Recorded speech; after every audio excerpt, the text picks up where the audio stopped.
long time ago, Sadhguru had told my mother that he wants to take a boat, like a small fishing boat, and travel to Africa. Because there are fishing boats that used to make that trip, and there are catamarans that do these things. He wanted to travel for 6 months. So being in the ocean, being out in this expanse of water is definitely something that I thought he would be, excited, and he would be able to enjoy and not just be focused on event after event, interview after interview. How wrong I was about those 2.5 days.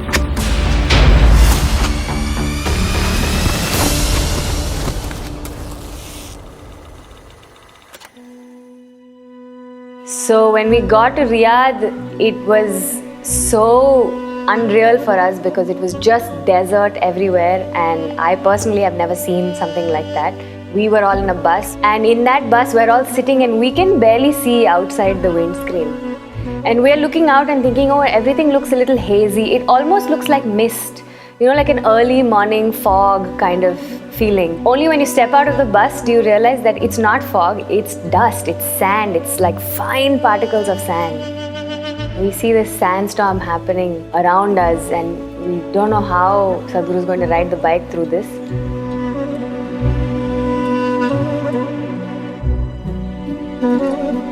I don't think any of us really considered what all he was breathing in, what all he was swallowing when he's riding the motorcycle. And I think really I only realized that when we got on the boat. So we took a boat from Oman to Jamnagar, and that was what I thought at least would be like a 3-day break for him, or a 2.5-day break for him. So we get on the boat and we're there for some time. We meet the whole crew, the captain, everybody. That first day we were all okay, and then the second day in the morning when we saw him, he was not looking so well, and I asked him, have you slept and all of that. He said, I'm fine, and then he started coughing. And when he spat it out, it was like balls of sand and mud in the phlegm, like not just little bit, some dust in the phlegm. It wasn't like that. You could see like particles of sand and mud that was coming out of his lungs. I never even knew that much sand can go into somebody's lungs and that it can come out like this. Seeing him cough up these, balls of mud, I don't know, has something happened to his lungs?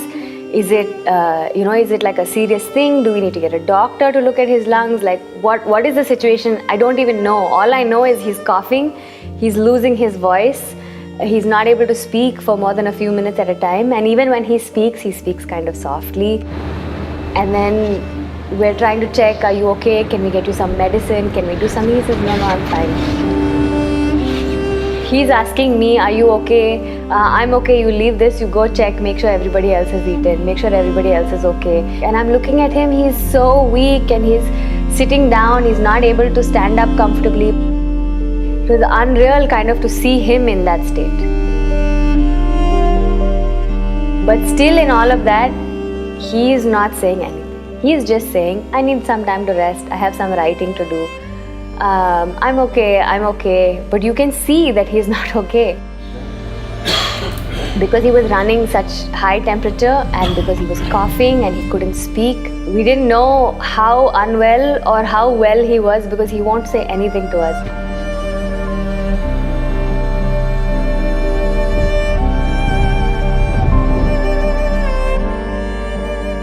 I realized that he had a very high temperature.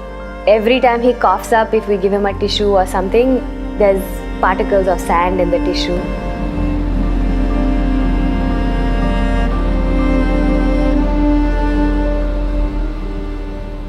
So on the second day, we went out on the deck, and in the boat, that corner, that tip, we had placed a small stool for him to sit, and the video team wanted to take some nice videos and things like that. So he went there and he sat, and he was sitting on a stool, and he was there for some time.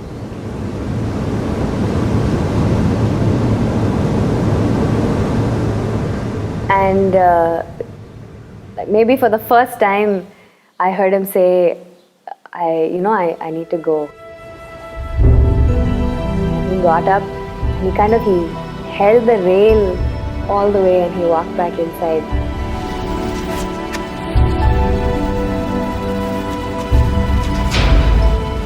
and he went to his room. It was a little unreal to see that he needed the support of something else just to walk, that 10 or 15 feet, just to walk that distance. He needed the support of the rail to, make it back into the room. I was so uncomfortable with just letting him sleep alone in the room that I went and slept on the couch in his room, because I didn't know in the middle of the night if he gets up and something happens, nobody will be there to do anything, and it's a ship and the ship is rolling from side to side. We were rolling 32 degrees almost back and forth.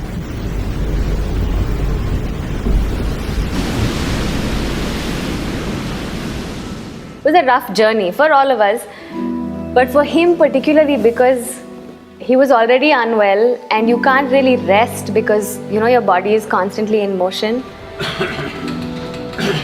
And he would cough and we'd say, "Are you okay? Would you need this?" He's, "No, I'm fine." And he'll take a minute and then he will continue doing whatever he needed to do. It was very difficult to see.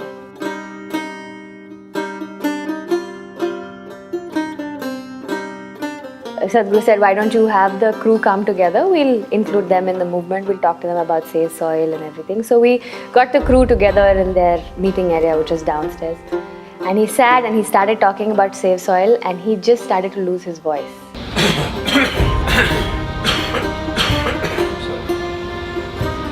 You want to put back organic? He would say something and then he would cough and he would say, "Excuse me," and then he would say it again. And he was not able to get full sentences out in the way that we are so used to seeing him at events. Because he was coughing, he lost his voice. It was difficult to see. So after he spoke for some time, then he said, "Why don't you play the video first, then we'll speak again."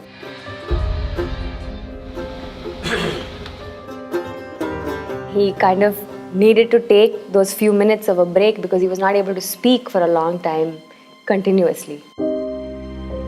Somewhere when we were in the boat, I was really thinking, it doesn't matter if he wants to do 100 things. The rest of us need to make sure that he doesn't, because it's inhuman.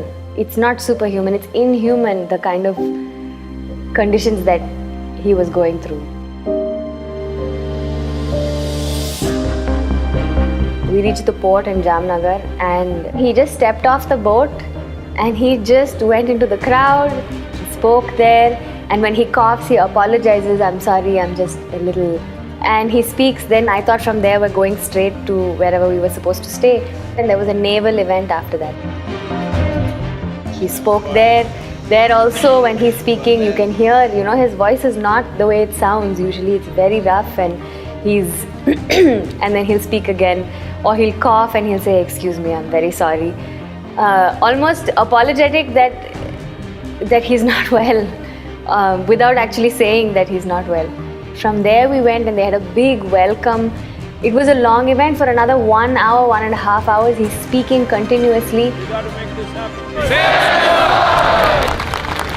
It was incredible to see, but it was also a little painful to see because we had seen how he was the previous 2-3 days, and all we wanted was for him to rest for some time.